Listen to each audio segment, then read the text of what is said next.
नमस्कार दोस्तों, हिंद महासागर में चीन की सक्रियता लगातार बढ़ती जा रही है। उसके जासूसी जहाजों की दादागिरी को देखते हुए भारत भी अपनी नौसेना को लगातार ताकतवर बनाने में लगा है। ऐसा करने के लिए हम अपने हथियार व टेक्नोलॉजी को अपग्रेड कर रहे हैं। इसी बीच खबर आई है कि इटली ने भारत को एक ऐसे हथियार का ऑफर दिया है जो चीन के खिलाफ ब्रह्मास्त्र का काम करेगा, क्योंकि इससे हम चीन के युद्धपोतों के साथ बड़े से बड़े एयरक्राफ्ट कैरियर को भी बर्बाद कर सकते हैं। भारत भी इटली के इस ऑफर पर गंभीरता से विचार कर रहा है, क्योंकि यह ऑफर इटली की प्रधानमंत्री जॉर्जिया मेलोनी स्वयं भारत लेकर आई हैं। अगर हथियार की डील होती है तो इसके दम पर भारत की सबमरीन विश्व के सबसे खतरनाक सबमरीनों में शामिल हो जाएगी, जिसके सामने चीन के युद्धपोत तो क्या एयरक्राफ्ट कैरियर भी आने से डरेंगे। दरअसल मीडिया रिपोर्ट से खबर आ रही है कि इटली ने अपने शक्तिशाली ब्लैक शार्क टारपीडो का ऑफर भारत को दिया है। ब्लैक शार्क टारपीडो विश्व की शक्तिशाली हेवीवेट टारपीडो में से एक है, जो चीन के लिए बड़ा खतरा बन सकते हैं, क्योंकि भारत के एडवांस और स्टेल्थ पनडुब्बियों के पास ऐसे हेवीवेट टारपीडो आ जाते हैं तो यह चीन के युद्धपोतों को मिनटों में तबाह कर सकते हैं, जो चीन को हिंद महासागर में अपनी पकड़ को मजबूत करने में मुश्किल पैदा करने वाला होगा। वहीं भारतीय पनडुब्बियों का हिंद महासागर में दबदबा रहेगा। मैं आपको बता दूं कि भारत कई साल पहले ही ब्लैक शार्क टारपीडो खरीदना चाहता था, परंतु अगस्ता वेस्टलैंड हेलीकॉप्टर घोटाला सामने आने के बाद इटली की कंपनी लियोनार्डो स्पा पर प्रतिबंध लगा दिया गया था। परंतु 2021 में इटली के प्रधानमंत्री की रिक्वेस्ट पर भारत सरकार ने यह प्रतिबंध हटा दिया था। अब इटली की कंपनियां भारत के हथियार टेंडर में हिस्सा ले सकती हैं। इसी के तहत इटली की प्रधानमंत्री के भारत दौरे के समय भारत के सामने यह ऑफर रखा गया है।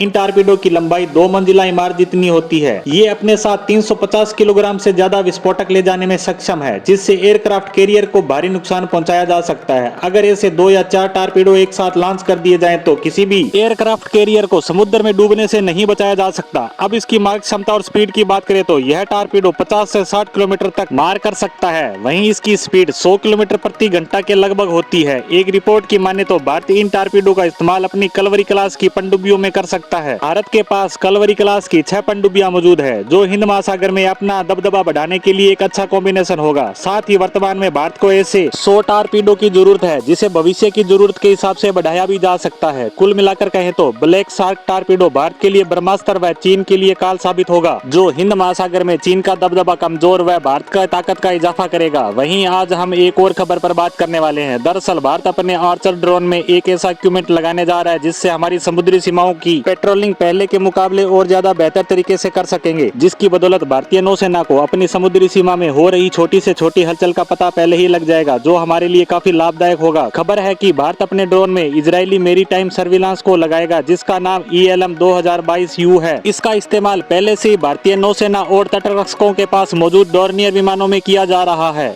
इस रडार की खासियत यह है कि इसका वजन मात्र 75 किलोग्राम है, जिसकी वजह से आर्चर ड्रोन में इसका इंटीग्रेशन आसानी से कर सकते हैं, जिसकी वजह से इस ड्रोन में लगी मिसाइलें और भी ज्यादा खतरनाक हो जाएंगी। इसकी सहायता से यह ड्रोन छोटे से छोटे टारगेट को भी बड़ी सटीकता के साथ हिट कर सकता है। कुल मिलाकर बात करें तो इन दोनों खबरों से पता चलता है कि भारत अपनी नौसेना को मजबूत करने में लगा है, जिससे हमारे सामने भविष्य में आने वाली चुनौतियों का सामना हम डट कर सकेंगे। बहरहाल हमारी आज की पोस्ट को यहीं समाप्त करते हैं। धन्यवाद।